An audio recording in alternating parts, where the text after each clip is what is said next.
I'm Idiotech, and today we're going to take a look at Absolute Drift. So this game was developed by Fun Selector, a one-man studio based in Vancouver, Canada.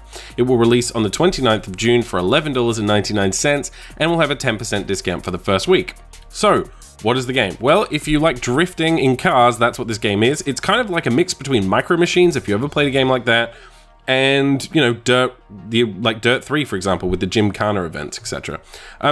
Initially, I wasn't expecting that much from this game, and I'm pleasantly surprised by what it has to offer. So I'll just jump into the options menu quickly and just show you what's available. We have controls, you can set sensitivity, steering sensitivity, all this stuff, steer assist, etc, etc. I would leave that as it is by default. This game is quite difficult. We also have audio settings, we have graphics options. Now here, it would have been nice to have a few more options here. High, medium and low quality, lowest, etc. That doesn't really tell me very much.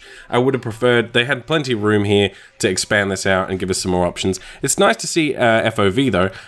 But yeah, in terms of graphics quality options, the game looks good, but I would have just liked to seen that broken down a bit and, you know, get a bit more detail there, a bit more refinement on the player's behalf.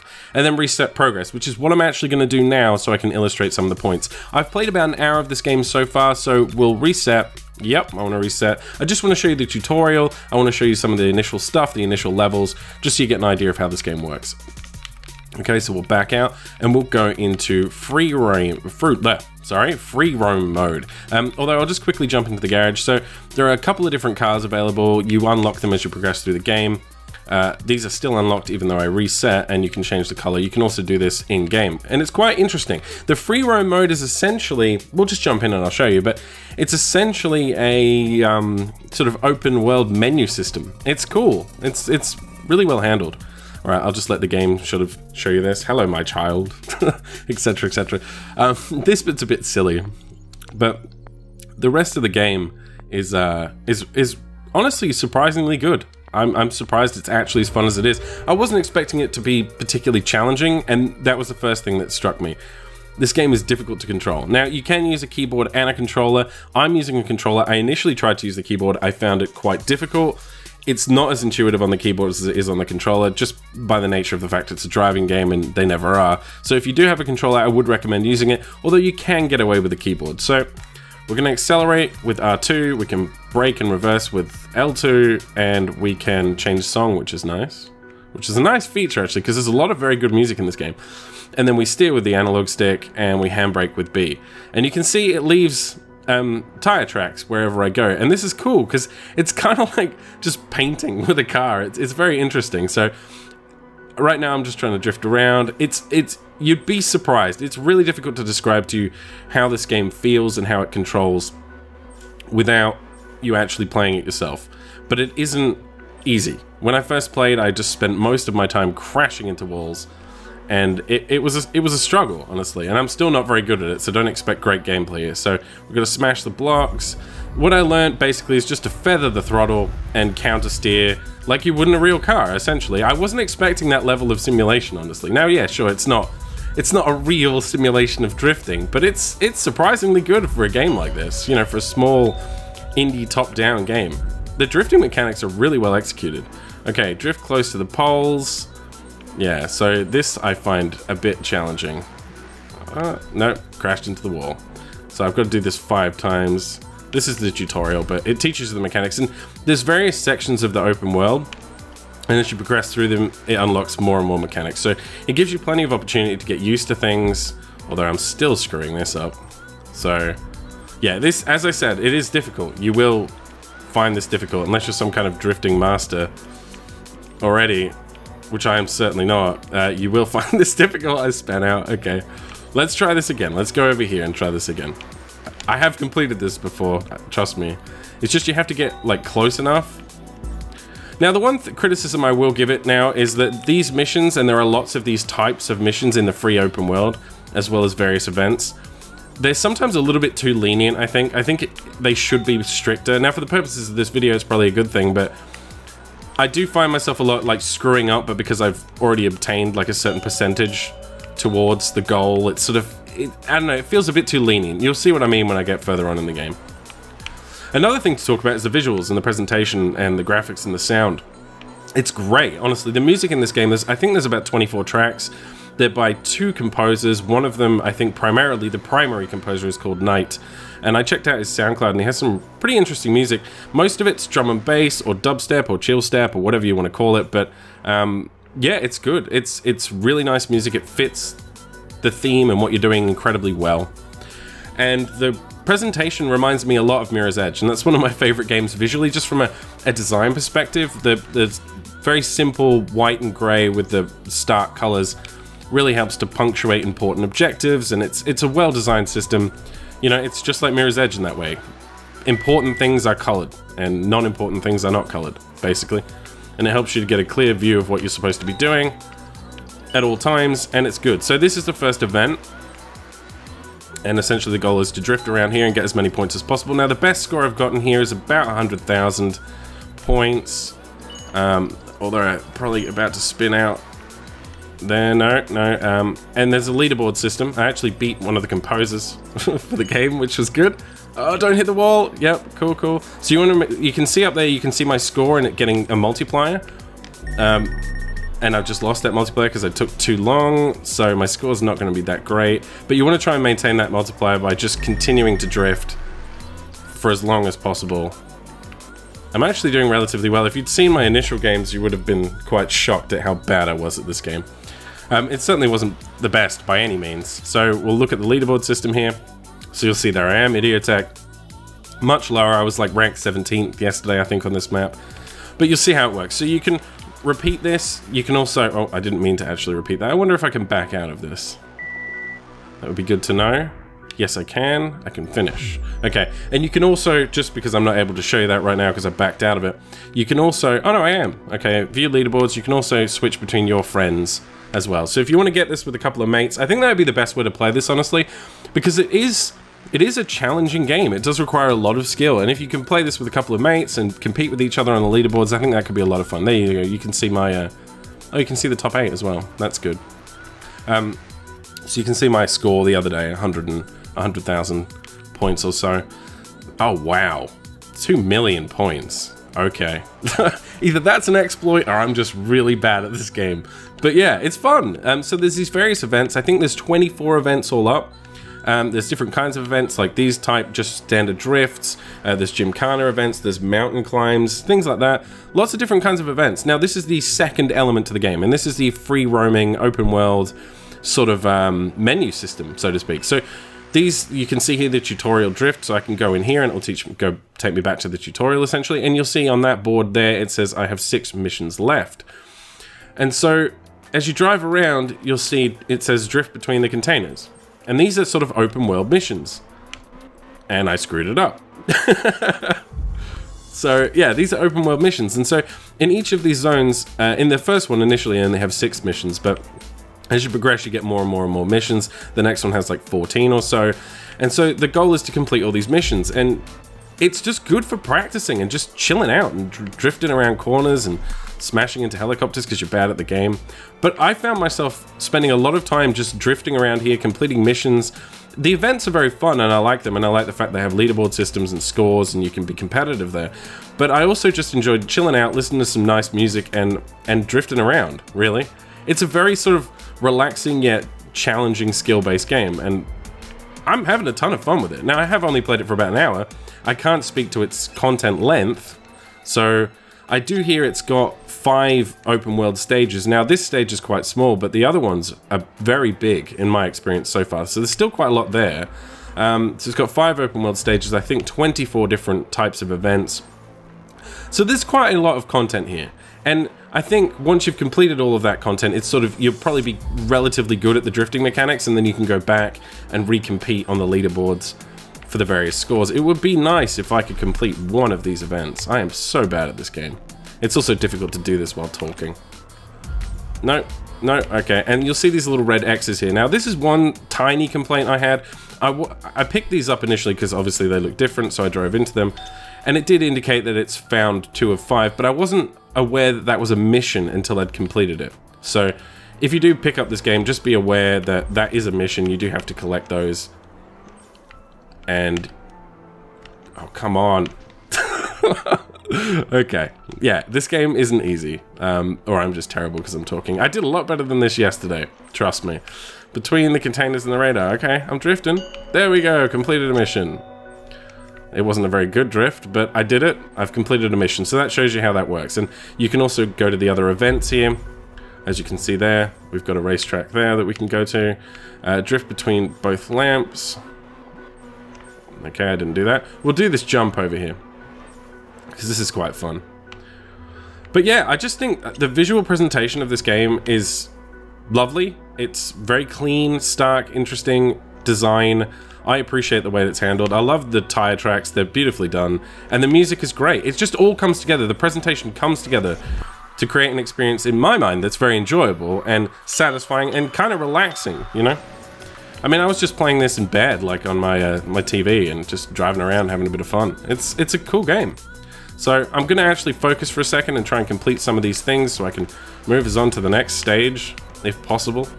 But the next stage is essentially the same. You just get a few different events, and then more missions to complete, and then you complete those, and then you move on to the next stage.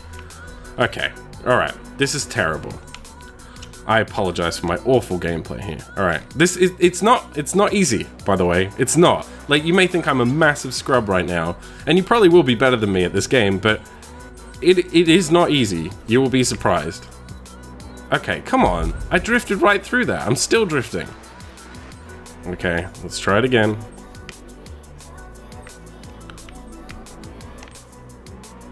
And you have to counter steer, which, you know, I mean, it feels like drifting. There we go.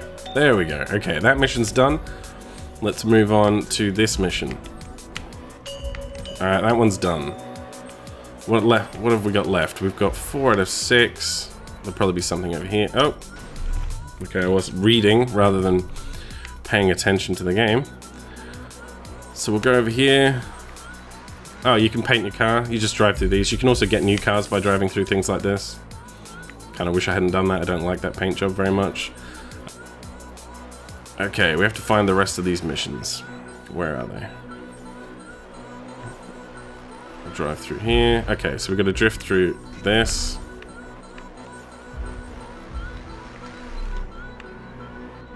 Nope. Okay, let's try it again. But yeah, once you're good at this, you just sort of find yourself driving around and drifting around all the different things, and it's just, I don't know, it's just like an infinite event, essentially, where you can just go around and practice. I find it very enjoyable and relaxing just to do it. Alright, just gonna be quiet for a second while I try and get this bloody drift thing happening. What am I doing wrong here, other than being terrible? Alright, let's try this again. I do apologize for this, guys. It is somewhat difficult to narrate a video game and play it when it requires skill. That's why people make Hearthstone videos. There we go. Alright. That one's done. Now, the last one, and this is what confused me the first time I played it, and I didn't feel it was particularly clear, was that you need to go find the rest of those red X's that are lying about. So there's one, and these are counted as missions, and it wasn't clear. So that was the only minor criticism I had initially of the game. The other thing is that, as I said, some of the events are quite lenient, although right now I'm kind of appreciating that. But some of them are a little bit too lenient. The missions, I mean, not the events.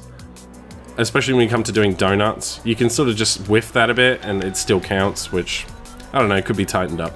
Maybe it's like that for, you know, allowing people like me who are scrubs to actually be able to complete the game. So let's find this last remaining X thing. Where is it?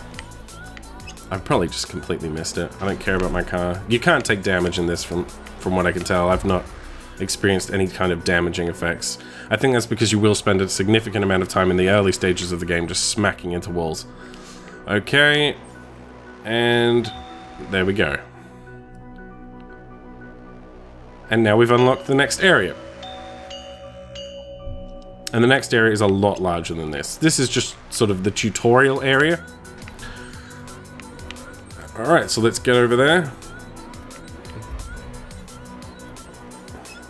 And we can do the tutorial. I think, do we have to do the tutorial to progress? Yes, we do. Alright, well I'll show you these extra mechanics and how bad I am at this game. So this is where they introduce donuts and things like that. Okay, so we have to drift near the poles again. That's fine, we've done that before.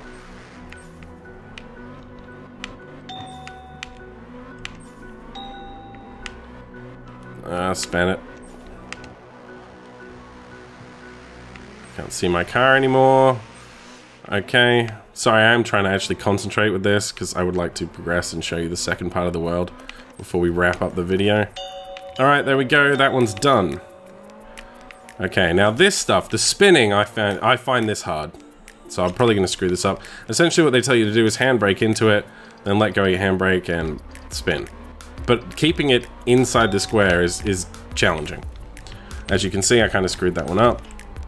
So you slam on the handbrake, and then you spin. But I just always end up going out of the square. So it's just about practice, obviously. But it's not, I find this probably the hardest of the things that's been introduced to me so far. I don't know whether it's just me being terrible at the controls or whether it's not that easy to do this, but it is difficult to sort of maintain the spin within the square. Okay, one more time. Oh, this is difficult. Okay, no, don't spin out there. You see what I'm saying? I find it difficult to sort of maintain the spin within the square. There we go. So yeah, it is a very skill-based game. I know I keep repeating myself on that, but I wasn't expecting it to require this much skill when I first played it. I was expecting something a little bit more casual and arcadey, honestly. I didn't, from looking at the game on the store page, I didn't think a game from this perspective could really offer, and that was sort of a controller-based experience, could really offer something that was that intense in terms of its skill requirement, but it does. See, the donuts, you see I didn't do a donut at all there. I have not achieved a donut, but yeah, I completed it. So I think these are a little bit too easy, these ones, for scrubs like me. Because you can actually do the donuts, see, if you're not, but if you hit the thing, you fail. But you can actually do them. It's just, it rewarded me for just going round them, essentially, which I think could be tightened up. Okay, come on. I want to show these people the rest of their game. Stop being so bad. Alright. Oh, do I have to do it again? Seriously. I apologize, guys. But I hope it's giving you some insight into either how terrible I am at video games or how difficult this actually can be. I'd like to think it's a difficult game. Maybe I'm wrong. Maybe you should buy it and let me know. Okay. I'll try again. I've almost done this. There we go. Okay, now we can leave the tutorial and I can show you the final area and then we can get out of here. Oh no, we have to do an event. Well, that's cool. I'll show you the event. So here's one more event. Yep, we'll play it. So this is more of a Gymkhana style of event rather than just a standard drifting event.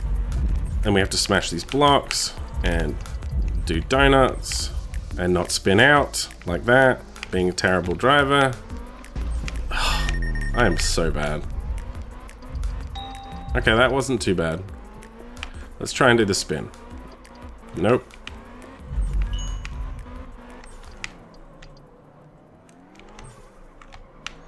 Oh, man.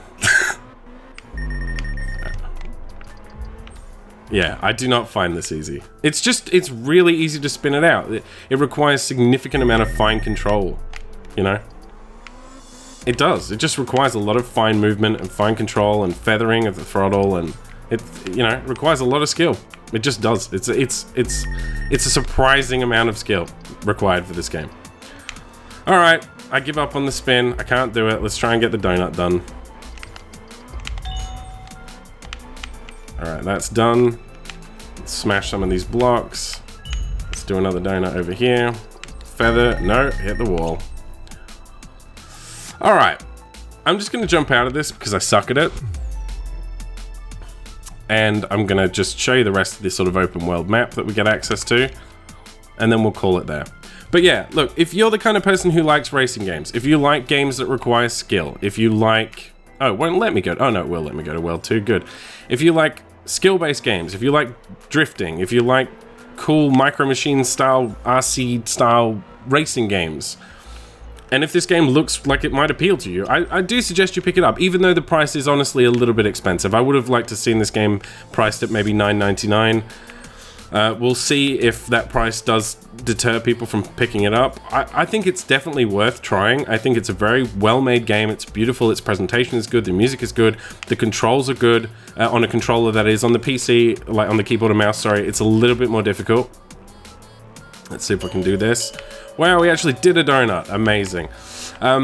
Yeah, on the PC, sorry, on keyboard and mouse, it is a lot more difficult. So if you don't own a controller, maybe it's not worth considering. But look, it's a fun game. I'm enjoying it. I'm going to keep playing this game. You know, it's just a chill. I like this bit the most, just driving around the open world and just trying to do the various events.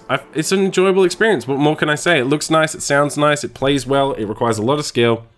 It's a cool game in my opinion. The only issue I really have with it is the price. So, and that's subjective really. So anyway, that's my look at Absolute Drift for PC. I apologize for being the worst driver in the universe. If you found this video helpful, let me know in the comments. Otherwise, like, favorite, share, and subscribe, and I will see you guys next time.